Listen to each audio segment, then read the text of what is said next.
বাংলার মানুষ আজাদ হবে একদিন না একদিন, আর আপনারা ইতিহাসের আস্থা করে নিক্ষিপ্ত হবেন।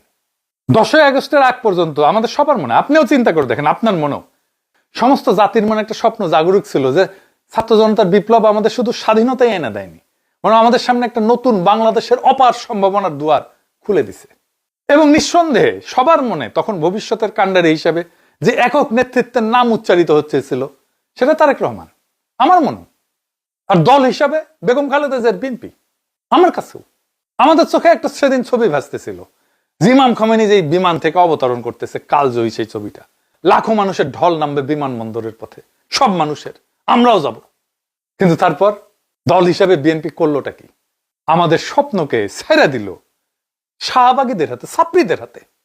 তারেক রহমান সেটাকে সাপোর্ট করলো। 24কে গুরুত্বহীন করতে 71কে নিয়ে আসলেন। তার দল নিজের দল ব্যতীত সবাইকে শত্রুতে পরিণত করলেন। দেশে শুরু হয়ে গেল অতীতের সেই হিংসা হানাহানির রাজনীতি। নিশ্চিত ক্ষমতায় চলে যেতেছে এই দম্বে কর্মীদের অনিয়ন্ত্রিত আস্ফালন আর লুটপাট।